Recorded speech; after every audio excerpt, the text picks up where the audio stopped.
मुजफ्फरपुर जिले के बेनीबाद में हुए हादसों के बाद लोजपा के राष्ट्रीय अध्यक्ष चिराग पासवान मधुरपट्टी गांव पहुंचे और सभी पीड़ित परिजनों से मुलाकात की। उस दौरान लोगों की काफी भीड़ जुट गई। चिराग पासवान पीड़ित परिजनों से मिलने के दौरान भावुक हो गए। मीडिया से बातचीत करने के दौरान बिहार सरकार पर जमकर हमला बोला और कहा, हर साल चुनाव के दौरान पुल निर्माण का झांसा देकर सरकारें बन जाती है, लेकिन आज तक यहाँ पुल निर्माण नहीं की गई। यहाँ के लोगों को स्कूल जाने के लिए जान की बाजी लगानी पड़ती है। अगर हमारे बस में होता तो हम पुल निर्माण के बाद ही यहाँ से जाते, लेकिन बिहार सरकार का यह पुल निर्माण का मामला है और बिहार सरकार अगर चाहेगी तो इस बागमती नदी के ऊपर पुल निर्माण करवा सकती है, लेकिन यहाँ के स्थानीय जनप्रतिनिधि और विधायक जो लोगों का हाल तक पूछने नहीं आई है, जिसके लेकर ग्रामीणों में काफी आक्रोश भी दिखा।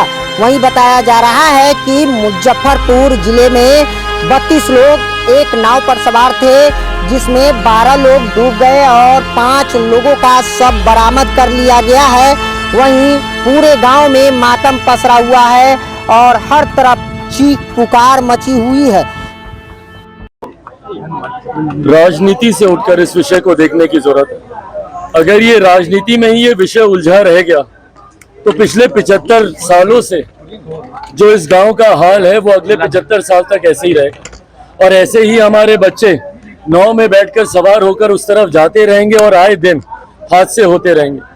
ये कोई पहला हादसा नहीं है और भगवान ना करे पुल बनने से पहले अगर कोई और हादसा होता है तो कोई राजनीतिक दल, कोई नेता अपने आप को कभी माफ नहीं कर पाए। ये यकीनन मेरे मुख्यमंत्री की संवेदनहीनता है।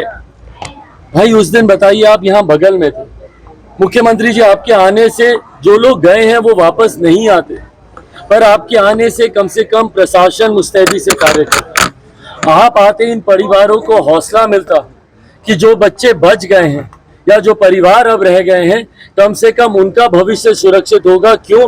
क्योंकि मेरे मुख्यमंत्री यहाँ पर आए, उन्होंने हमें वादा किया कि यहाँ से पुल बनाएंगे। किस रवैये से उन्होंने अपनी बातों को रखा कि हाँ हम डीएम को बोल दिए, वो देख रहा है। भगवान ना करे एक बार कल को अगर आपके परिवार के साथ ऐसा हादसा हुआ होता, क्या उस वक्त भी आप यही बोलते मुख्यमंत्री जी? आपके एक अधिकारी पटना के 5 स्टार हॉस्पिटल में एडमिट है, उनको देखने के लिए आप भागे भागे चले जाते। पर बिहार में आए दिन हत्याएं हो रही हैं, लोग मर रहे हैं, एक परिवार से जाकर आप मिलना जरूरी नहीं समझते। और आज की यहाँ पे मांग कौन सी नाजायज मांग है? क्या कर रहे हैं आपके यहाँ पे सांसद, आप लोग के विधायक? क्यों नहीं भैया यहाँ पे बनाया जाता पुल? ये राज्य सरकार के अंतर्गत आने वाला ये विषय है, क्यों नहीं अभी तक यहाँ पे पुल का निर्माण किया गया?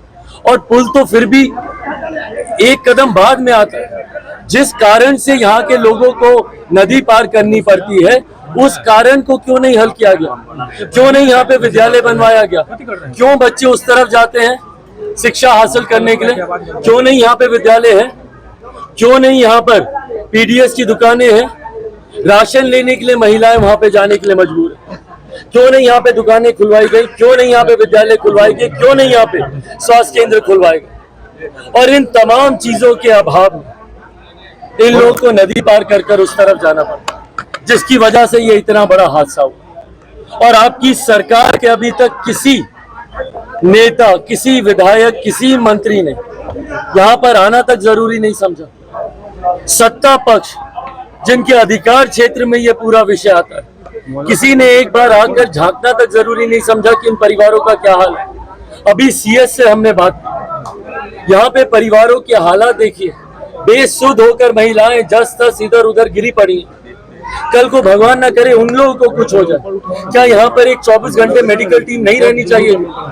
अब तो खैर समय बहुत बीत गया, पर मान लीजिए कोई ऐसा कोई बच्चा बचता जिसको तुरंत मेडिकल अटेंशन की जरूरत होती, क्या यहाँ पे उस वक्त मेडिकल टीम का होना अनिवार्य नहीं था? ऐसे में अभी तक गांव में एक मेडिकल टीम की व्यवस्था नहीं। ये ऐसी चीजें हैं जो तत्काल प्रभाव से, और ये इतने सेंसिटिव इशू हैं जिसको सरकार को, प्रशासन को स्वतः संज्ञान लेकर करना चाहिए। इसके लिए किसी ग्रामीण को आवाज उठाने की जरूरत नहीं पड़नी चाहिए। पर आप सबके माध्यम से मैं सत्ताधारी सरकार से हाथ जोड़कर निवेदन करता हूं कि जात पात धर्म मजहब से उठकर इन लोगों की मदद की जाए। यहाँ पे तत्काल प्रभाव से तमाम सुविधाएं उपलब्ध कराई जाए और जिसमें सर्वप्रथम पुल का निर्माण है। बिना कोई समय गवाए तुरंत यहाँ पे पुल के निर्माण का कार्य शुरू होना चाहिए। ये मांग मैं आप लोगों के माध्यम से, मैं लिखित रूप में भी राज्य सरकार मुख्यमंत्री जी से, उनसे भी मैं ये मांग करूंगा।